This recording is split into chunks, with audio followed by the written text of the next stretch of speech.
Good morning. We're going to go ahead and begin the program. I would ask that if you continue to serve yourselves, grab some coffee over here, some pastries in the back, but we've also got plenty of seating down front for those of you that are still coming in.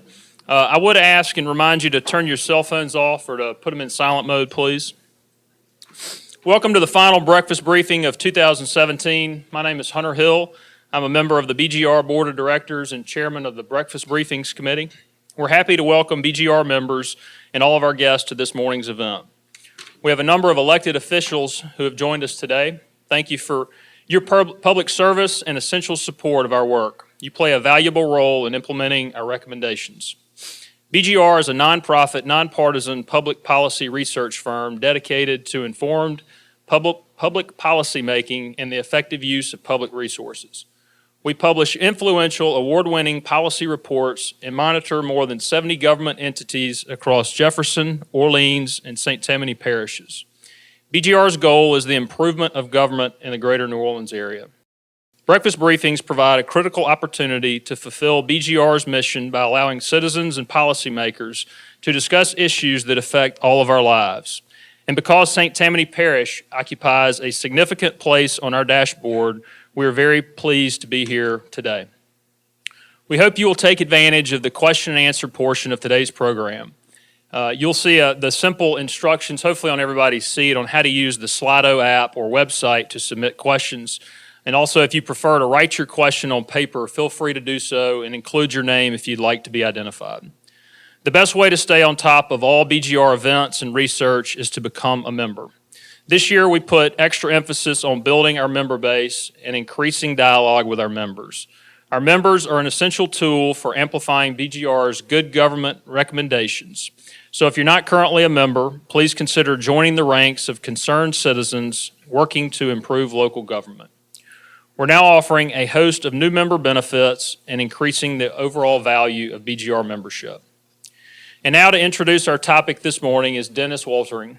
You know Dennis is WWL-TV's former news anchor. He continues to serve our community and is a very active member of our board. Dennis, I'm going to turn it over to you. Thank you, Hunter. I'd like to take this opportunity to express our gratitude to Iberia Bank for its generous sponsorship of BGR's Breakfast Briefing Series in 2017. Their support allows BGR to make these events free to the public. Hard to do that with the mic. The Coastal Protection and Restoration Authority was created in 2005 following Hurricanes Katrina and Rita. The CPRA's mandate is to develop, implement, and enforce a comprehensive coastal protection and restoration master plan. The Coastal Master Plan is revised every 5 years, and Louisiana's legislature recently approved the 2017 Master Plan on June the 2nd. The plan will guide the state's coastal restoration and hurricane protection projects for the next 50 years. Johnny Bradberry and Mark Davis are here today to discuss the 2017 Coastal Master Plan with an emphasis on Jefferson, Orleans, and St. Tammany parishes. They will discuss the projects in these parishes, the funding, and the potential obstacles. Mr. Bradberry worked many years in the private sector and served as the Secretary of the Department of Transportation and Development under former Governor Kathleen Blanco. During his service under Governor Blanco, Mr. Bradberry worked on the development of the state's Coastal Master Plan and corresponding implementation plans. He also played a critical role in the state's response to Hurricanes Katrina and Rita. Since 2016, he has served as Governor John Bell Edwards' Executive Assistant for Coastal Activities and as Board Chairman of the Coastal Protection and Restoration Authority. Mr. Davis began his long career in environmental and coastal issues in 1991 as General Counsel for the Lake Pontchartrain Basin Foundation. He then served 14 years as the Executive Director of the Coalition to Restore Coastal Louisiana. Mr. Davis joined the faculty of Tulane Law School in 2007. He has spent the past 10 years as the Senior Research Fellow and Founding Director of the Tulane Institute on Water Resources, Law, and Policy. And in April 2017, he also became the director of Tulane's ByWater Institute. His focus on water resource management and community resilience brings together many essential components of the Coastal Master Plan. Thank you both for joining us this morning. Mr. Bradberry, would you like to begin, please?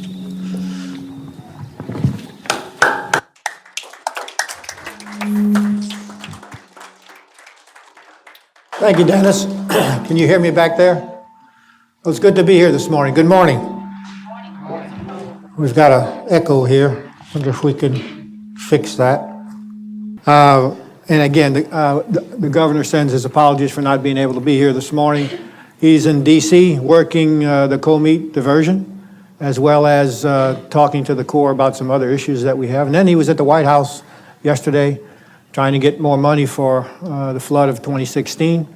So I'm not going to say that this is not important, but that was extremely important for the state as a whole. So again, my apologies on behalf of the governor for not being able to be here. I grew up in Grand Isle, Louisiana. That in and of itself doesn't qualify me for this job.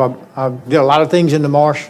I know the marsh. I sort of bring a different perspective to what we're trying to do in coastal Louisiana, and I think I can appreciate it a little bit more than maybe some people. So that has complimented me very well in this particular job. I don't have a whole lot of time today. I think that Dennis has given me 10 to 15 minutes.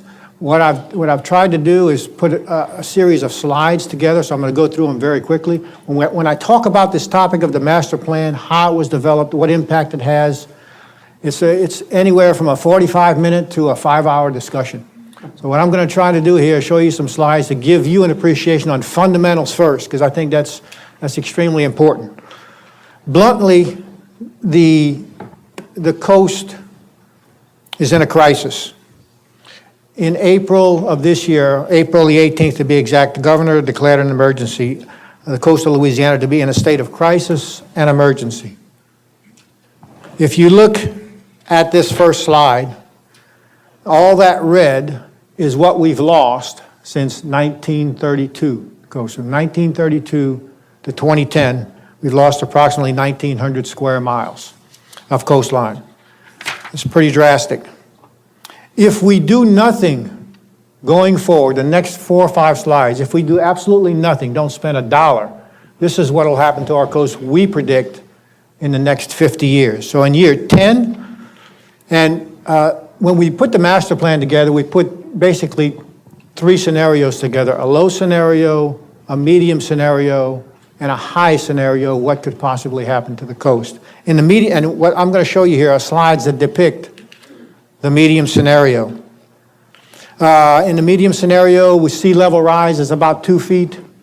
We take into consideration subsidence to a large degree, obviously. We see a slight decrease in storm frequency, but a considerable increase in the intensity of storms. We look at historical evapotranspiration. We look at the amount of rainfall, et cetera. All that goes into the medium scenario. So in year 10, you'll see that much degradation or loss of area, that red area, okay? In year 20, a bit more. In year 30, now you can see, a noticeable impact. And you'll notice the green areas there. Over in the Chaffalay Basin and Wax Lake, you'll see some buildup. And then on the Bird's Foot, you'll see a little bit of green, okay, but not much. In year 40 and year 50. If you look at the low scenario, under our assumptions for low scenario, we're looking about an 1,800 square mile loss. If you're looking at the medium scenario, about 2,100 square miles. And if we experience all of the things that come with the high scenario, you're looking at 4,000 square miles of land loss. Pretty drastic situation. Given that land loss, let's look at what happens when a storm comes through. Let's look at storm surge in the medium scenario case. This is a map that depicts in a 100-year event, okay? That's a storm that comes through that has a 1% chance of occurring in any given year. And the legend there on the bottom, flood depths, the blue represents a 1 to 3 foot flood range, the green a 13 to 15 foot, and purple over 15 feet. Well, you can see in the initial conditions today, if a storm would come through, you can see what happens there. And if I can use this other pointer, notice the purple over here. A lot of the reds down here in the western part of the state. Notice what's happening up here in St. Tammany area, Slidell area, okay? All right? And let's look at what happens in year 10, okay? Notice the purple. All this storm surge, 15 foot of storm surge. Look what's happening here. Let's continue to look at year 25. Getting more red here, more red here. Look at down here, Barataria Bay and around Lafitte. And let's look at year 50. You can see 13 to 15 foot surges here. Look at the Slidell area, another over 15 foot of surge. All of this is basically gone. If you remember year 50, with land loss, a lot of land loss is occurring here. This is a very scary situation. I mean, I don't know about you, but it scares the hell out of me, and I have a hard time sleeping at night when I think about those things and the hurdles that we have to face. So what does this mean? You know, we're here today to talk about what this means to Jefferson, to St. Tammany, and Orleans Parish. If I look at Orleans Parish, if I do nothing, this is a future, see if this works, future without action, year 50 for Jefferson Parish. This says that if I do nothing, I'm going to lose 42% of my land, okay? A loss in the parish. I'm going to have estimated annual damages of $500 million. And you can see here that a lot of this red happens around the Lafitte area and the Barataria area, okay? This is a map over here that shows our flood depths in the initial condition with a 100-year storm, and then with after year 50 with a 100-year storm. Again, you can see all the red that happens in this area. What happens in Orleans? If we do nothing, Orleans is going to realize a 32% loss of land. Estimated annual damages in the $400 million range per year. And you can see most of that land loss is occurring around Michoud and the western part, or the eastern part of the parish. Notice here, the Hydra system pretty much protects New Orleans. And again, you can see what's happening here with flood depths, with a storm surge at initial conditions, and flood depths after 50 years. You can see the amount of purple that's happening here. You have nothing left here to stop that water from going north. Let's look at St. Tammany. We're really not talking about land loss in St. Tammany, okay?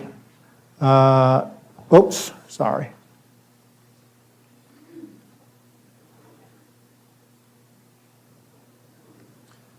But what you're looking at is an estimated annual damage of $2 billion. Why is that? Well, if you look at what's happening in the flood stages here, you've lost a lot of land here, but you've not really lost anything here.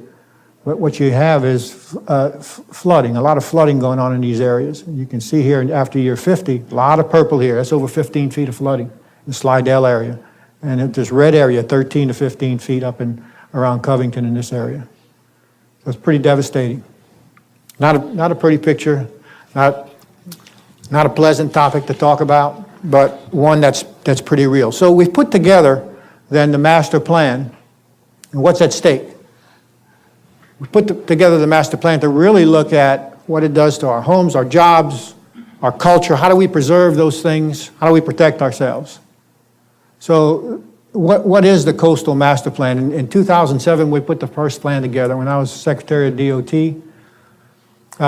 When Natural Resources and the Department of Transportation each had a responsibility relative to coastal protection and restoration. DOTD was on the protection side, Natural Resources was on the restoration side. Oftentimes I remember going to DC to look for money. I'd walk out of one office and behind me was Natural Resources looking for the same amount of money. We're competing. We weren't really on the same page.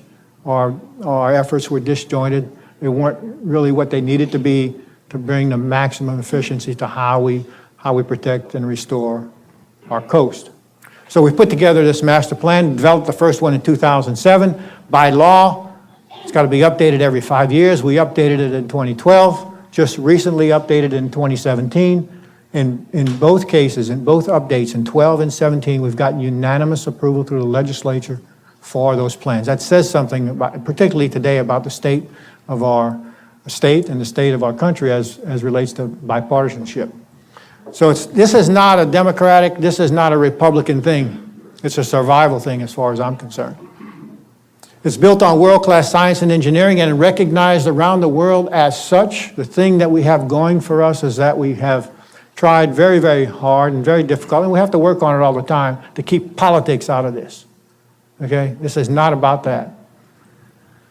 It's not about earmarks. It's not about doing favors here and putting a project that may protect one group here but damage another one here. It's about doing the right thing and basing it on science. Advances a comprehensive integrated approach to protection and restoration. It identifies investments and how we're going to pay for this effort. Its objectives are not only building levees. You hear coastal protection and restoration, basically, one thinks of, okay, we're going to build a levee, we'll protect ourselves. Well, it's more than that. It's trying to build levees, to build protection structures, but also our natural process to take advantage of what created the marshes in the first place, and that's a natural access to the river. Protect our coastal habitats, to preserve our culture, and to assure that we have indeed a working coast. So that's what we try to focus on in the plan. The plan considered several things. Again, it's not just about building levees. It's about structural protection. It's about barrier island restoration. It's about ridge restoration and sediment diversions and marsh restoration. How do we do that? Again, bear with me, I'm going through these slides and I'm going through them very quickly, so I'm probably not doing justice to the slides or to what you're grasping. But basically what drives the decision on what projects we choose and how we go about assessing and rationalizing the condition of the coast is through predictive models. We have two fundamental models, an integrated compartmental model that looks at what do we do with salinity and what happens to fisheries and so forth. And then we say, all right, what happens when a storm comes through? What does a surge do to the environment? And how is that assimilated and rationalized? And then we look at risk assessments and what are some of the things that we need to take into consideration when we're putting in and rationalizing the models. Precipitation, sea level rise, subsidence, etc. At the end of the day, the decision drivers for project selection boil down to two things. How much land is created, and to what extent do we reduce flood risk? We've taken our efforts to the public, and we've engaged the public in a very aggressive way, particularly in the second iteration of the upgrade.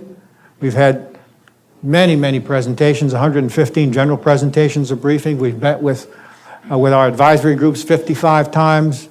Facebook has taken 11,000 hits in the last upgrades. We've had 4 public hearings in this part of the state, in the western part of the state, in the central part of the state along the coast.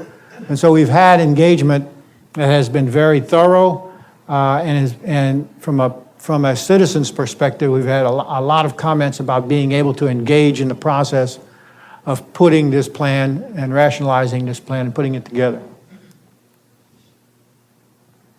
For the 2017 master plan, there were 209 projects that were submitted for consideration in the plan.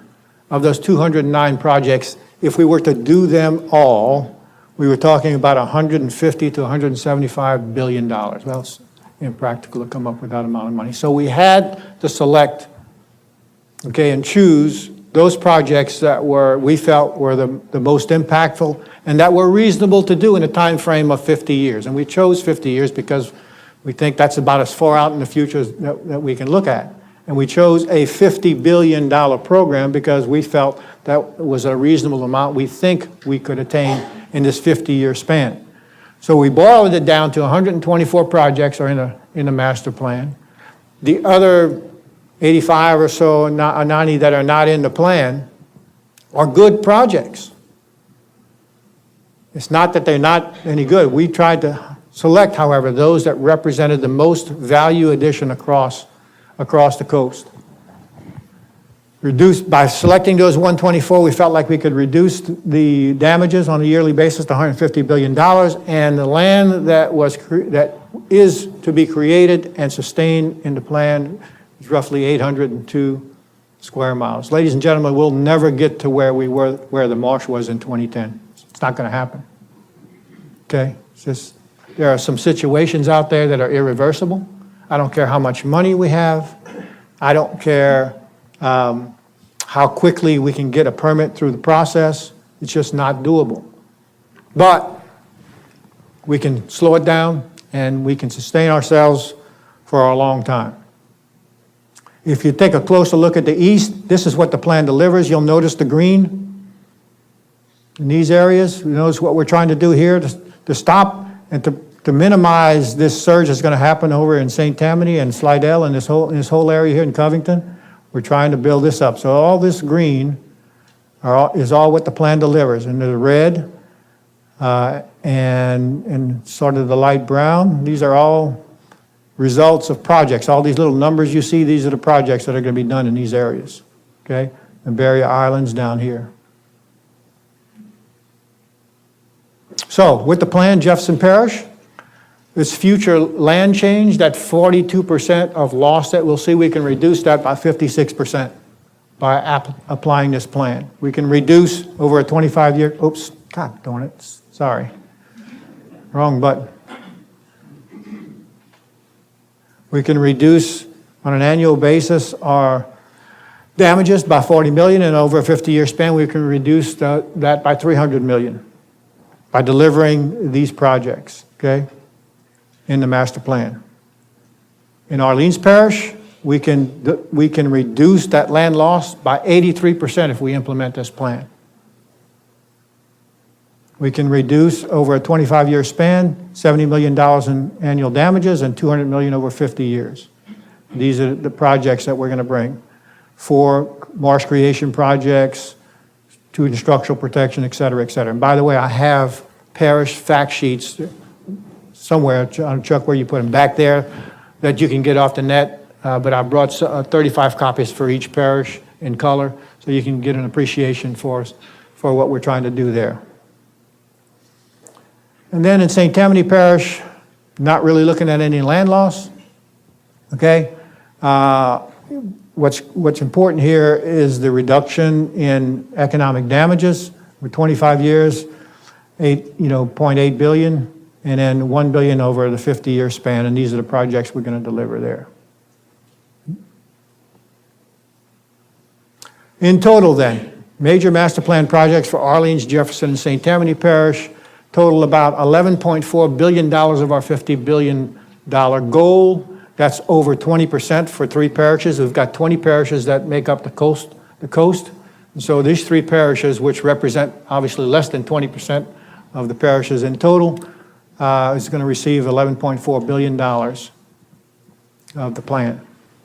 $3.5 billion in restoration type projects, $5.7 billion in protection type projects, and $2 billion in flood risk and resilience type projects. And you can see what some of these projects are. For instance, on the protection side, ring levees in Slidell, Lake Pontchartrain barrier, $2.4 billion. On the flood risk and resilience in Grand Isle, St. Tammany, non-structural.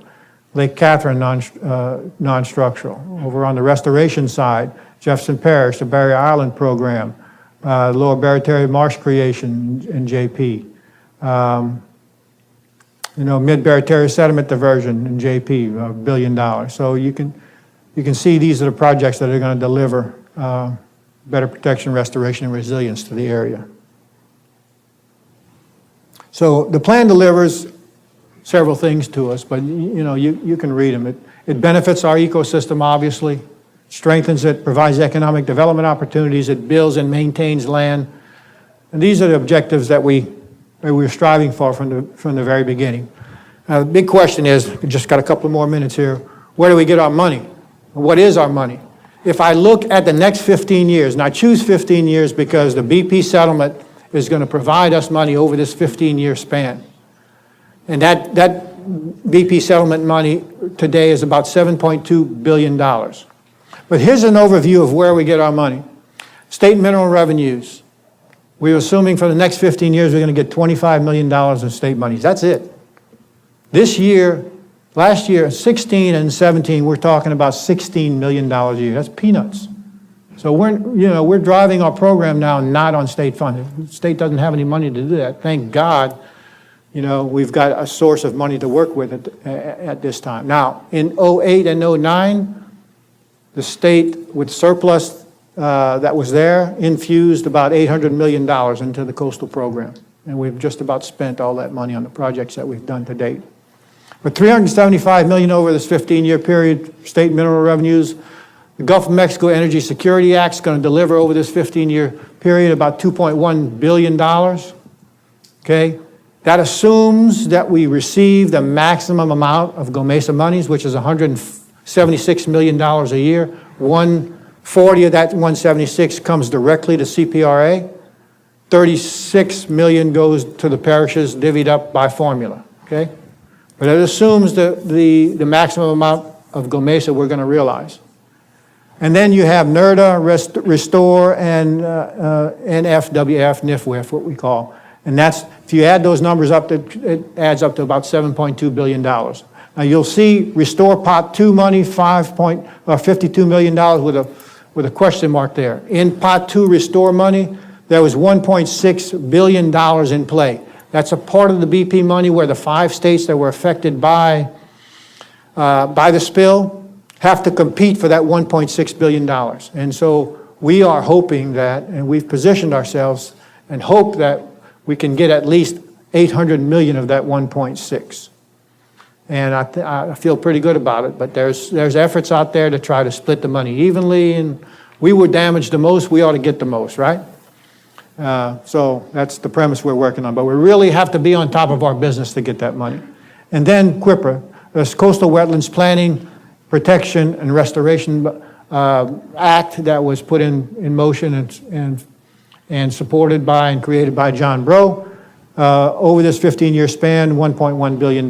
So all that in the next 15 years, I think it can identify 10.7. If you assume that GOMESA money is going to be delivered at its maximum level over the 50-year span, and you assume CWIPRA will be delivered in an amount that's really equated to what we're trying to do today, I think we can identify, and I feel good about, the fact that we can deliver $18 to $19 billion of our $50 billion plan.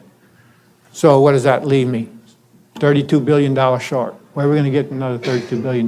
Mark Davis is going to get up here in a minute. He's going to tell you how he's going to deliver to us $32 billion. That's right. We're going to pass that. But just as important as developing the plan, spending this $10 billion over the next 15 years, just as important is finding this other 32, and we have efforts in place to try to do that. It's a high hurdle, so to speak, but I want you to know that we have an effort there. We're just not focusing on the next 15 years. I mean, it's not doing ourselves justice, okay? There's a lot of hurdles that go with all of this, notwithstanding one of the biggest is permitting and how do we get our projects implemented and the construction approvals that we need. I won't go into all that. I'm sure some of the questions we'll ask, okay, how are you going to get the money? What are some of the hurdles? And I'll address that in the questions that I'm sure that we'll have. Connect with us. There's a lot of things that you can find out about what we're trying to do. On the net, you can go to our website. We got mailing lists. You got interactive project map where you can actually sort a project by phase. You can look at, you can see the funding stream where it's coming from. You can see the type of project it is, the marsh and the basin. You can go to our data viewer and you can zoom in on a particular address, okay? And you can see changing risk and projects planned for your particular area. So there's a lot of things you can do. It's very versatile, very complete, and certainly would like you to to give us your thoughts on our website and how you can access those things. I said a lot of things in a very quick period of time. I probably didn't do it justice, but thank you. Ready to answer some questions.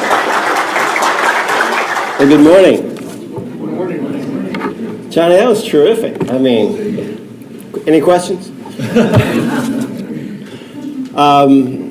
It is nice to be here this morning. It's such a nice drive, coming this way, on the causeway in the morning as opposed to going the other way. I know the lake was beautiful. It makes you understand just why this is such a great place to be. Again, I'm Mark Davis, and my day job is that I'm the director of the Tulane Institute of Water Resources, Law and Policy, and the ByWater Institute, which Tulane created about a year ago to really start focusing its assets on all these things that are facing our communities. Because Tulane, like most academic institutions, is really good about analyzing other people's problems. But I think it's very clear that Tulane has come to the recognition that it's not just studying Louisiana and New Orleans and this metro area. It lives here.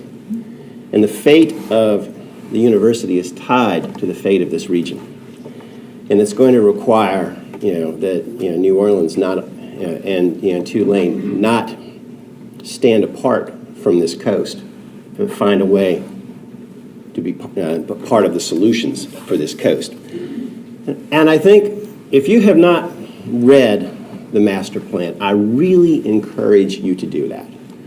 Because I don't care what line of work you're in or what your passions are, your vocations or avocations, it's important to you. And not just for the part that deals with St. Tammany, Orleans, or Jefferson Parish. Because in many ways, what's happening in all of South Louisiana touches us all. And so that is one of the things I want to begin with, because what I think the master plan that Johnny just went through, the first thing you need to take from it is that our coast has changed and that our coast is changing. There is no stand-pat option. The real question is, what are we going to do with the time, resources, and coast we have left? Because the trend lines are extremely disturbing, as Johnny said. Fortunately, in part because some of the people in this room that I recognize, Louisiana has actually begun the process of figuring out what it can do, and not just in a Pollyanna-ish way, but one that takes stock of the fact that, as Johnny said, much of what we have lost is never coming back. The real question is how much of what we have left can we keep and how much can we supplement and where. And if you're paying attention to our neighbors, they're starting to ask themselves similar questions. And in all candor, they have less to work with oftentimes, and certainly where they stand in the planning process is not where Louisiana is. I actually deal with people from Norfolk, Florida, and the like, who are somewhat envious of the level of planning and opportunity that we have. I don't say that just to make us feel good. It just tells you where this game is being played. And as Johnny noted, a lot of the work my shop has done at Tulane has been not on the science and engineering, because quite frankly, I am not qualified to do that. I know a lot of the scientists and engineers who worked on these plans, and these are people I respect. And I think what they're telling me is pretty much what we should expect, both in what's going to happen and what we might do. A lot of the work we've done has been on the financing and legal side, because it's sort of like me sitting down with an architect and designing a house. That does not build me a house. I have to get permits, I have to get a contractor, I have to pay workers, I have to get a loan. I've got to make all of it happen. And essentially, the master plan is the architecture. But we're the homeowner. We're the ones who are going to have to actually make the decisions and live with them. The state government can't do that alone. In fact, if you want to know the history of the coastal restoration program, it was citizen-led. And everything that has been, I think, positive in it is because there's been a strong civic backing to it. And the moment you think that you can turn this over to one agency or another, and they'll take care of it, is the day you probably start losing.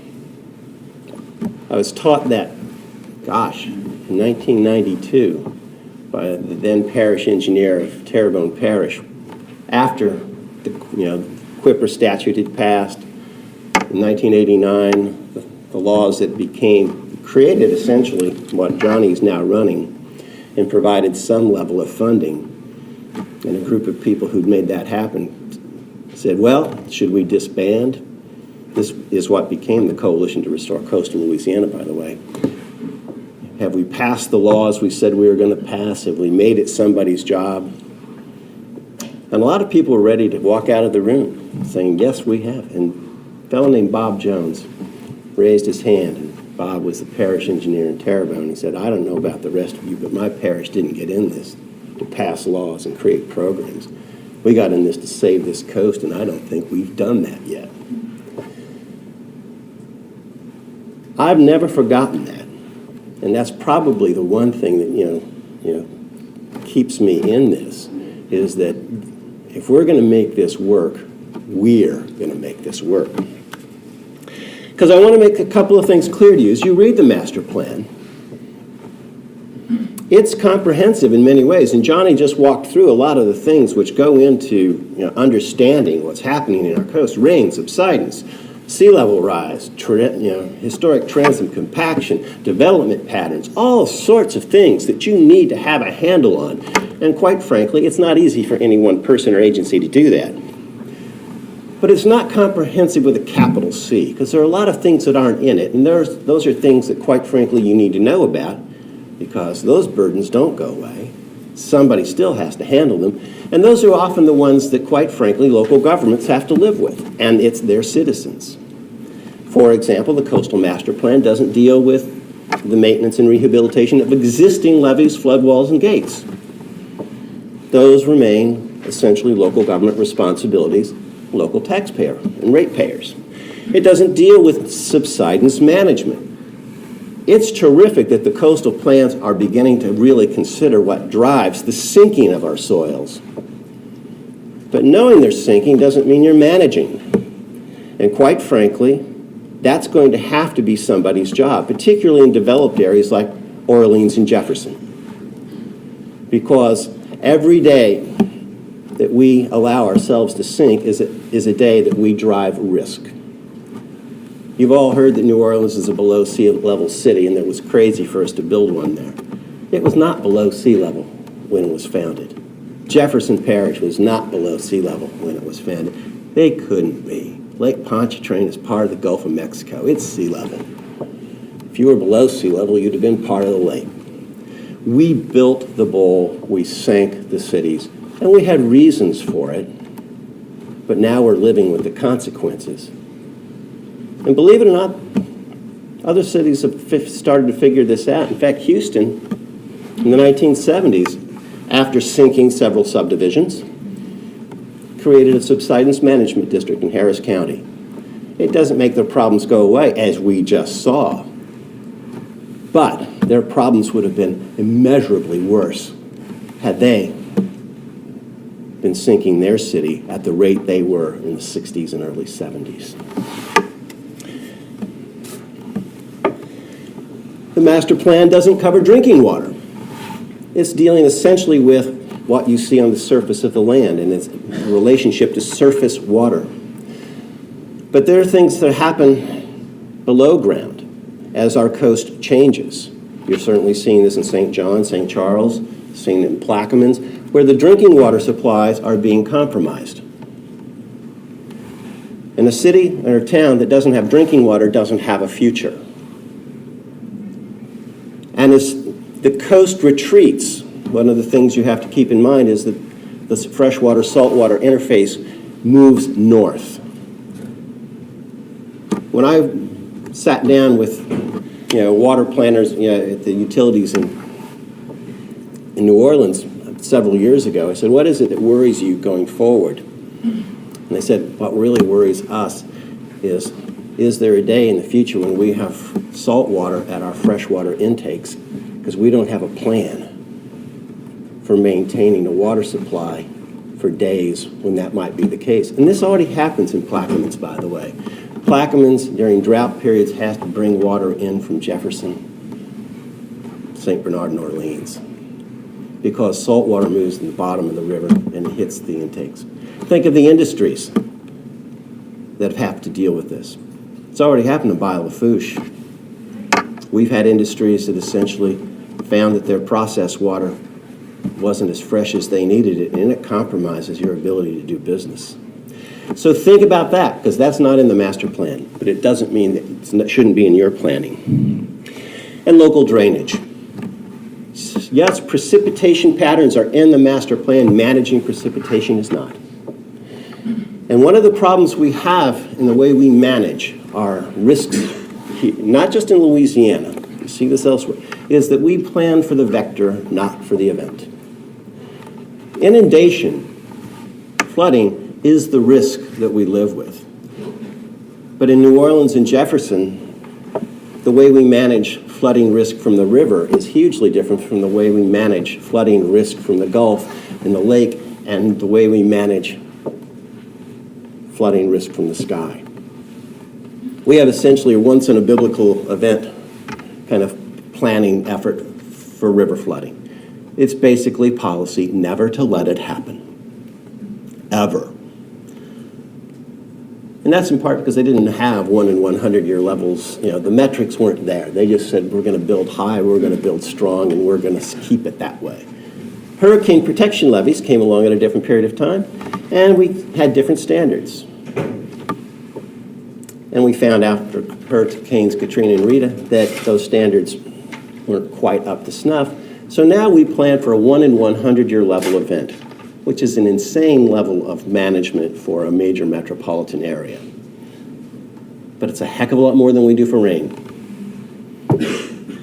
New Orleans plans for a 1 in 10-year event. And we don't even know exactly what these things mean.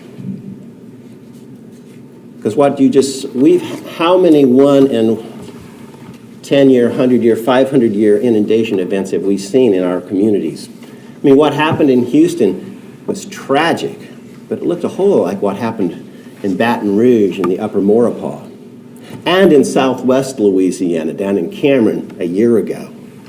That one didn't get covered so very much. But the fact of the matter is, precipitation probably drives flood risk more than anything else, and it often comes with the others. So you can have a hurricane and rain. We don't plan for it that way. So these are things that are essentially have been left to local responsibility. And those aren't covered by the master plan, but you need to know it, because the master plan does suggest that certain aspects of coastal change and adapting should happen at the local level, and there's a lot of good reason for that, but it's not funded. So we should know what we're actually asking our communities and ourselves to live with and to manage, both so we'll do the best job possible, and again, if it's not possible, to face that fact, and deal with it. And the big part of that is financing. Johnny's dead on that. We have someplace between 10 and $20 billion in the pipeline, depending on what time frame you look at it as. But I want to, and he noted, wait, that's a $30 billion deficit. I'm going to suggest that's not inflation adjusted. The work that we've done, and we've done 3 white papers kind of looking at this, and I want to be really clear, they're not intended as criticisms. They're designed as reality checks, because you can't build that which you don't plan to finance. And finance is what we have to think about, because somebody's going to have to pay for the things we want, or we're going to pay a lot more to live with the costs of not doing so.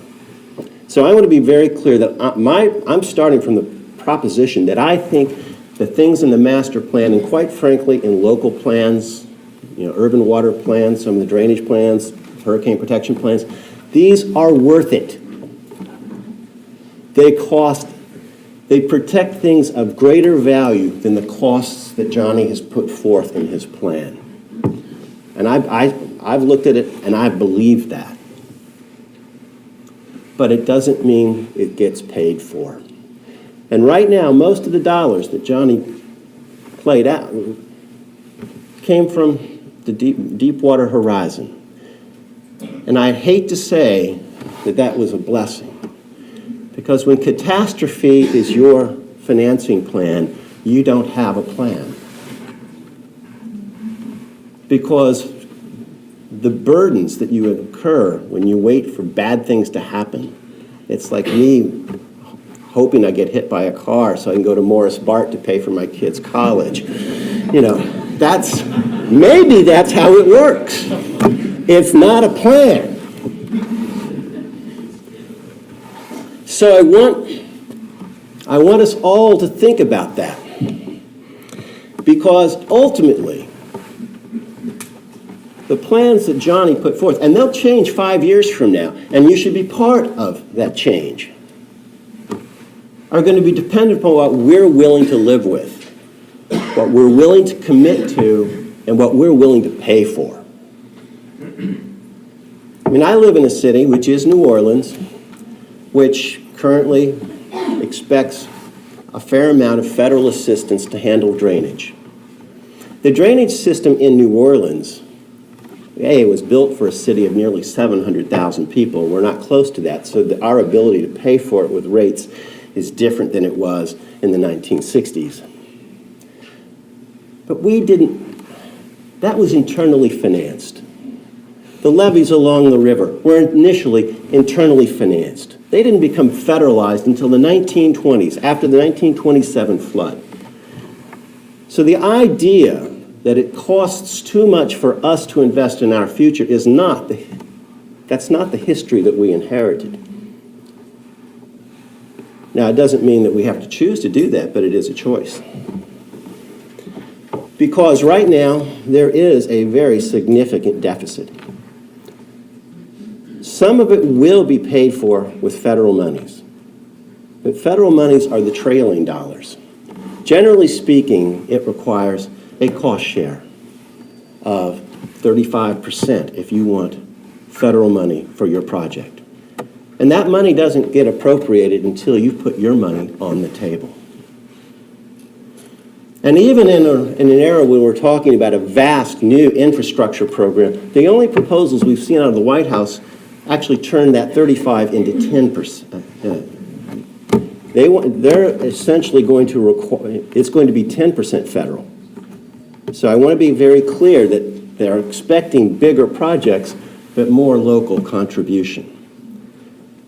I don't think that's where it'll end up, but we need to know, because that tells us what we're playing with. So I want to end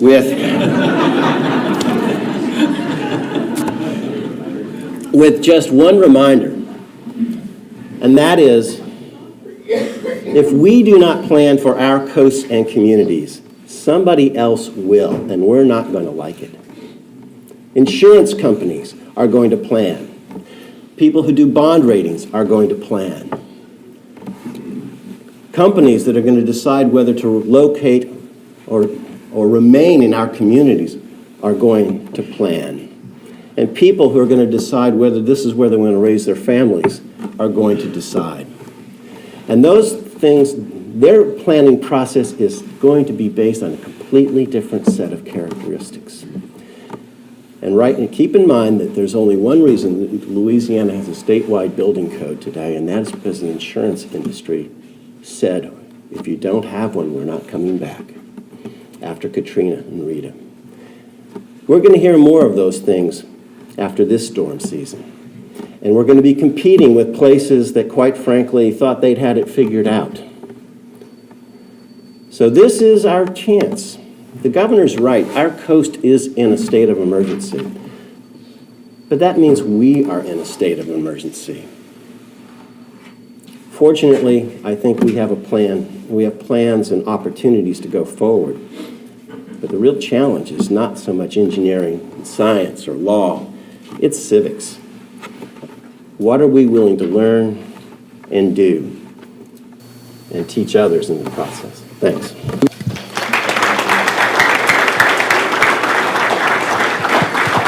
Thank you, Mr. Bradberry and Mr. Davis. Thank you very much. We do have some time for questions, and Mr. Bradberry, I wanted to start with you. You know, funding is one of the big obstacles here, obviously. You mentioned the Go Mesa plan. This is the offshore oil drilling money that the royalties we're supposed to get some of, and now it seems like that might be in question. Can you tell us what you foresee there? Well, I don't know if it's in question or not, but the last 2 years of the Obama administration, he had it wiped out as a line item in his budget, and it was reallocated. So that gave us concern, but it never got through Congress. So I felt good about that. It's not being. I don't think it's being challenged this year.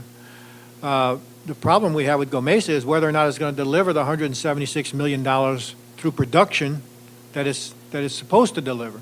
And so we are uncertain at this point in time how much of that money we're going to get. When it's difficult to plan if you don't know what you're going to get. So that's a big concern for us in Go Mesa. The other big concern is that there are forces out there that want to use that money for other things other than protection and restoration, and we've got to be careful about that.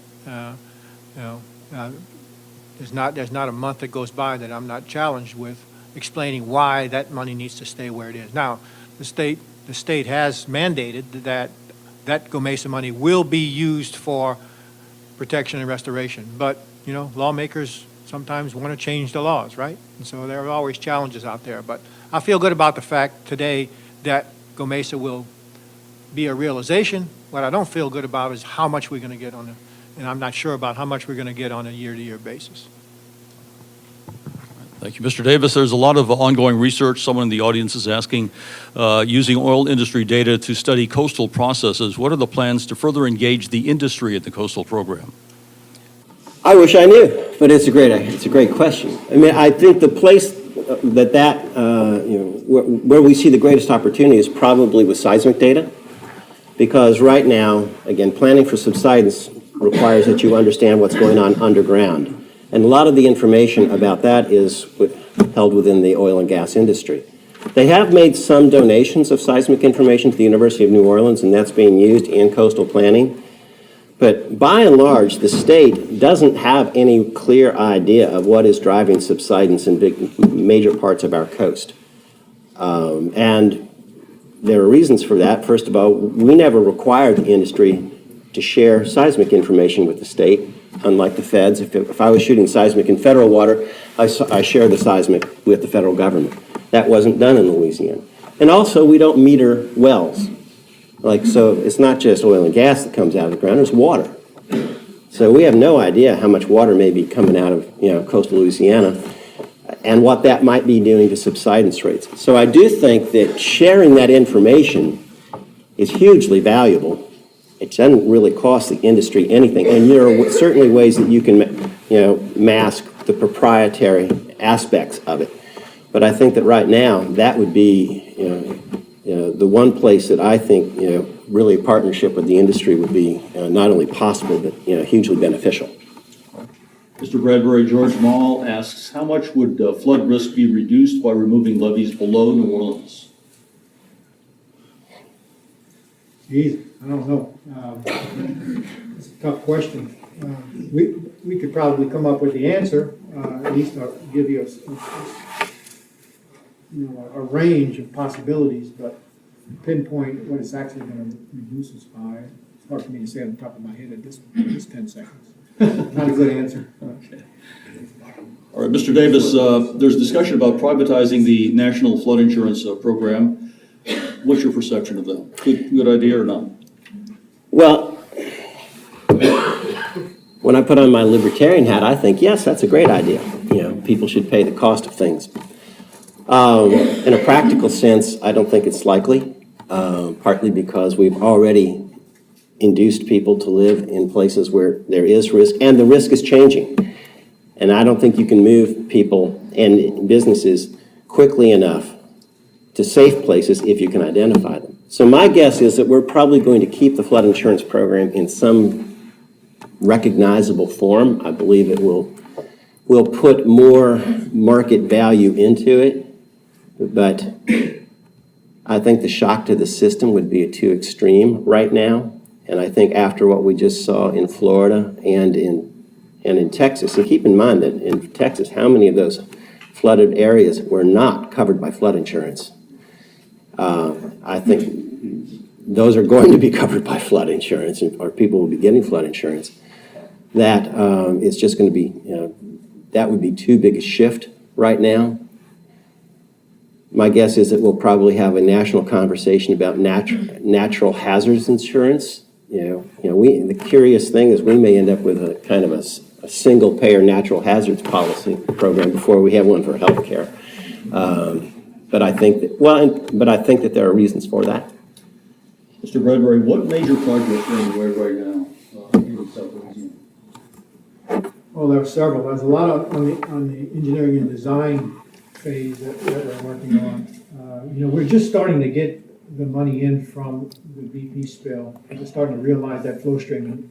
Initially, we couldn't really work on anything until you have money to do that. So I've got 4 pages there, a list of projects that are going on. I can list them all, but there are a lot of projects that are happening. One in the area is the Bonfuca restoration project that's taking place right now.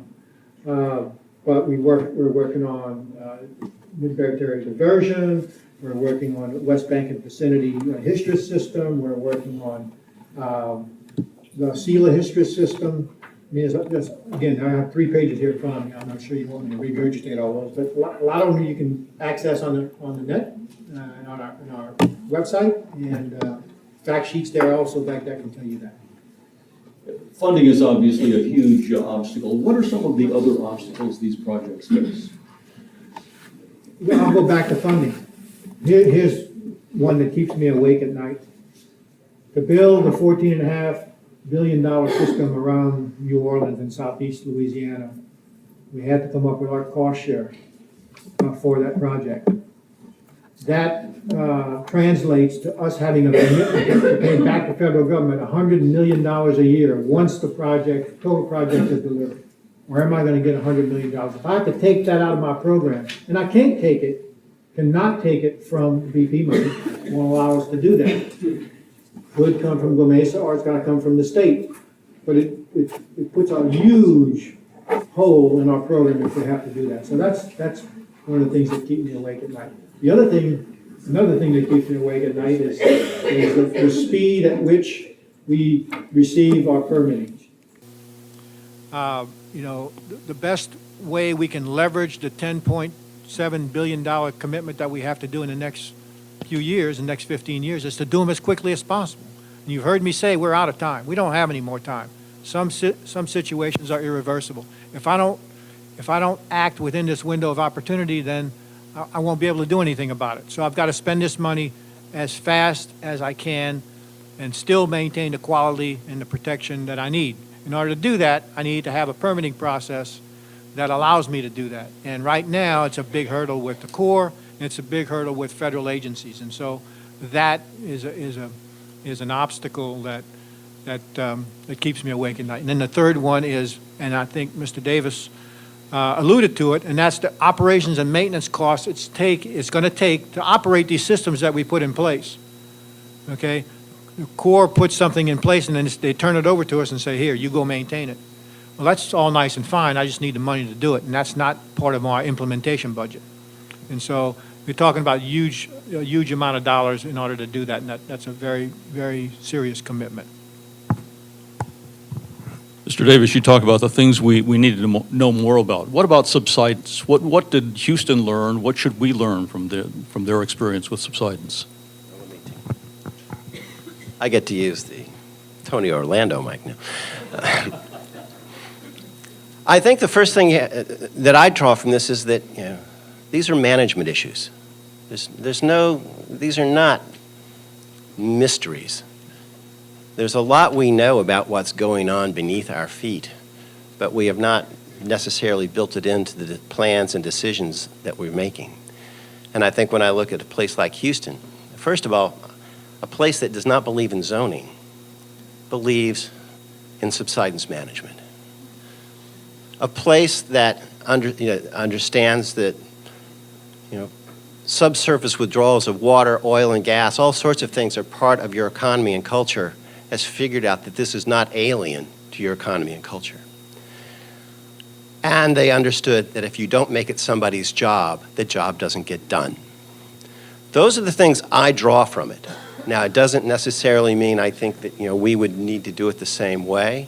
I don't know, but I do think, just as we saw, if you go back to 1989, when coastal restoration was not the job of any state agency or any federal agency, and if you wonder why it wasn't being addressed, again, it's because it wasn't their job. People made it their job, and that's the only reason we have a master plan and a ghost of a chance today. All right. Mr. Bradberry, what's the estimated duration of land built before sea level rise and storm surge take over? This is from Maria Paca. I can't say the last name, I'm sorry. The estimated, How long will it last? how long will it last? Well, yeah.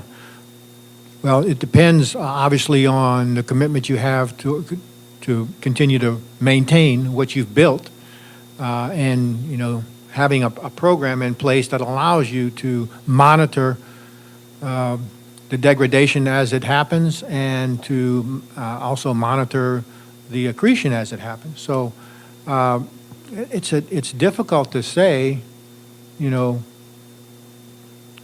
what degree of loss you're going to maintain or face in a specific period of time.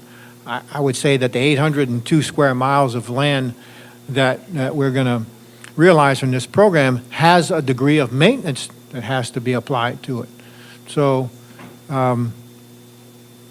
storm severity, rate of sea level rise, rate of subsidence, all those play a factor. And in our models, we predict ranges, and that's the best we can do. So it's very difficult to say what that's going to be. And the cost of these projects, you're talking about building this land, does it also include the maintenance of that land that you build? Well, in many of our projects, we do include maintenance, yes. Yes, it does. From Chris McClendon, the master plan seeks to gain 800 square miles for $50 billion in 50 years. We have gained 600 square miles over the past 10 years by natural processes. How can we work better with nature, Mr. Davis? I want to answer part. I want to answer part of that. And how can we work with nature? In 1927, after the Great Flood, what did we do? We leveed both sides of the Mississippi. It starved the marshes of sediment rejuvenation, and we created our own problem. So part of our philosophy is, what value do we have in reconnecting the river to the marsh, i.e. diversions? And so we are very much in support of and believe in diversions, and our models tell us that they're gonna do us good. And so that's how we're gonna reconnect with nature. One of the ways, in fact. Before I let Mr. Davis answer that, oyster fishermen are concerned that those diversions will poison their oyster beds. Yeah, absolutely. I hear that concern probably 4 times a week out of the 5-6 days that I'm there.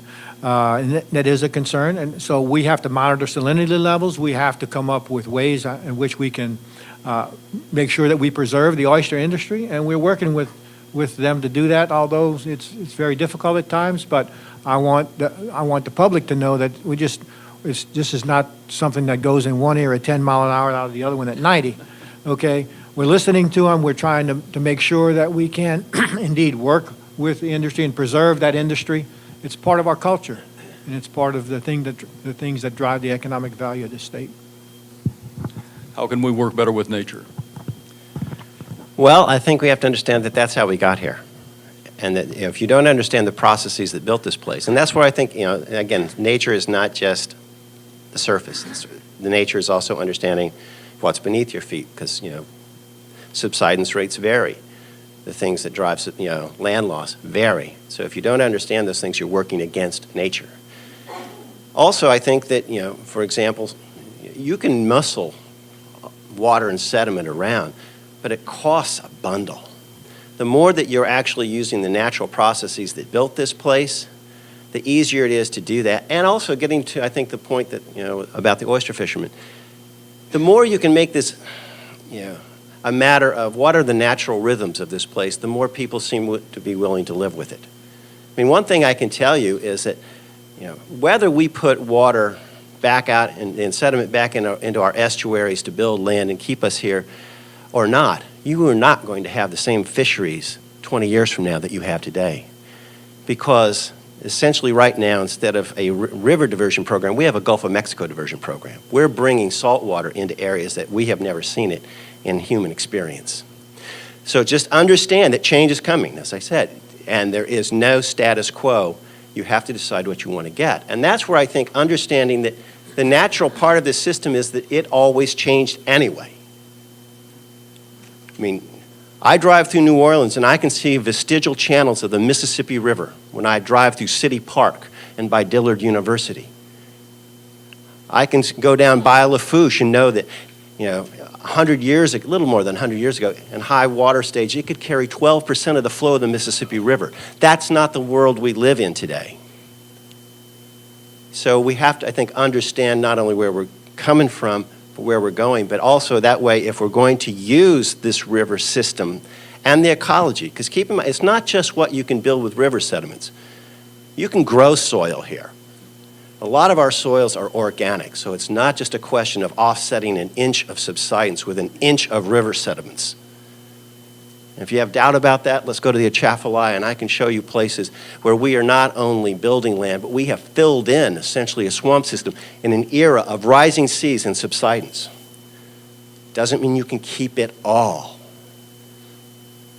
But I was asked by somebody in Norfolk, Virginia, what they should do, because they're a sinking city with rising seas, subject to storms, and they even have worse freshwater, supply systems. They said, what would you do if you were in our position? And all I could think of is, well, I get myself a really big alluvial river system that could build me some land. Needless to say, they said, well, that's not very helpful. Thanks. I think you both talk about getting the public more involved in pushing for the master plan, for enactment of the master plan. How do you get the public involved? What's the answer to that? Well, first of all, I think you understand that not everybody cares for the same reason. If I'm a fisherman, I don't necessarily care for the same reason that someone in the banking business cares. I may not be in the same reason that a restaurant business. I mean, I actually asked one of the proprietors of Galatoire's exactly that question once. And he said, well, because I said, you can fly fish in from around the world. And he said, then you don't understand our business. We're not a seafood restaurant, we're a Louisiana restaurant. And the moment we lose the connection with what's coming in from our coast is the moment, why wouldn't you just go to Shoney's? That's part of, I think the answer is that you look for the connections. And the one that's going to come for virtually everybody is you're going to hear it from your insurance company. Your insurance company believes that coasts are changing. Your insurance company believes that climate is changing. Your insurance company believes that risk needs to be faced and managed. And things like the Coastal Master Plan are one of the things that can persuade them that in a risky world, this is a place that's worth running risk.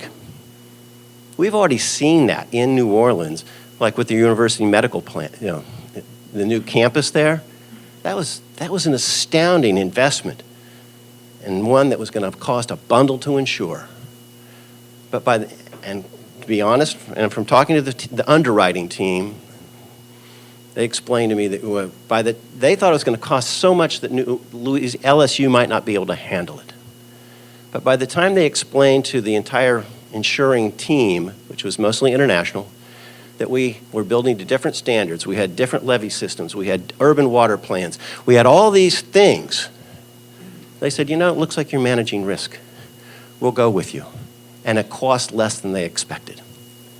So you're not talking about eliminating risk. You're talking about identifying and managing it. And I think those are some of the vehicles. Because how do you get, if you're a banker, how do you issue a mortgage on an area you don't know is going to exist 30 years from now? Mr. Bradberry, what lessons should we take from the devastation caused by Irma and Harvey, two different kinds of storms? Well, Harvey, obviously the rain event, internal drainage is critical to keeping an area dry. So a commitment to internal drainage and keeping your ditches and your culverts and those things well maintained is critical. How do you prepare for those events? Is difficult to assess when your home may not, be in a floodplain area or a defined floodplain area.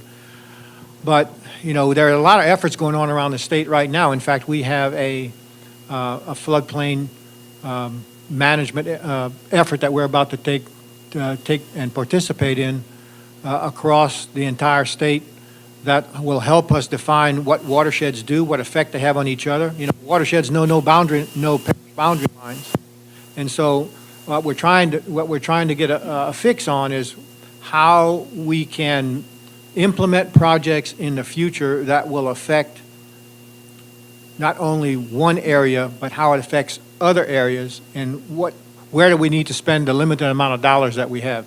And the only way we're going to do that is to really study our watersheds. And the governor has just charged us with putting together this study in order to do that. And we've got about $10 million in HUD money to get that started, and so we'll start working on that very quickly. Mr. Bradberry, if levee and drainage systems in urban areas like New Orleans are hard to sustain because of low tax bases, what's the plan for sustaining new levees proposed in rural areas by the Coastal Master Plan? Tough question. That's a very difficult one. It's a commitment by the communities, by the levee districts to raise monies in order to maintain their systems. It's a very sensitive subject.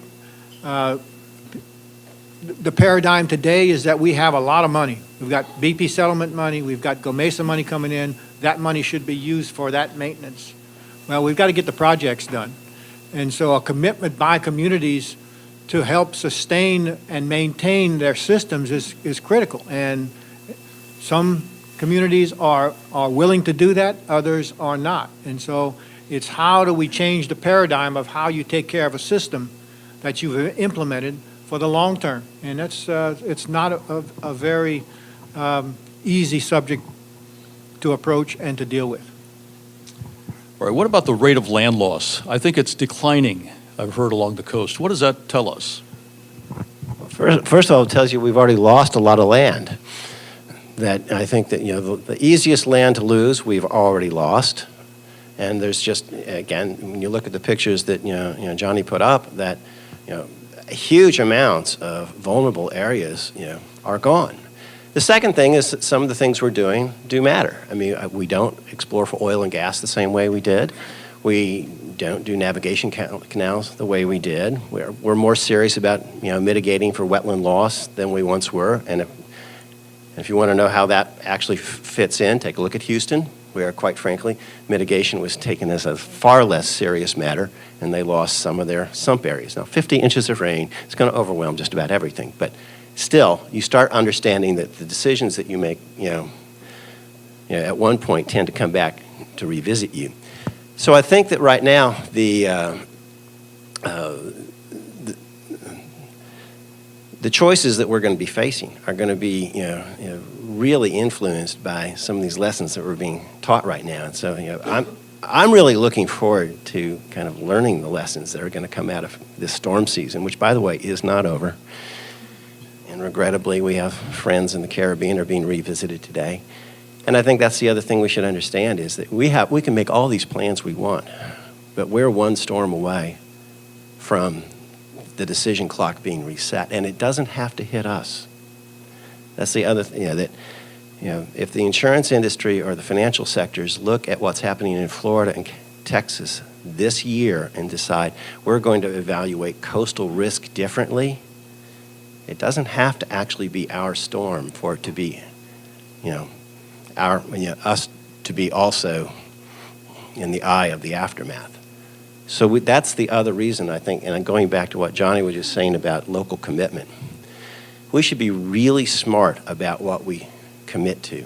For many communities, adapting to change is going to be a whole lot smarter and cost-effective than trying to fight it.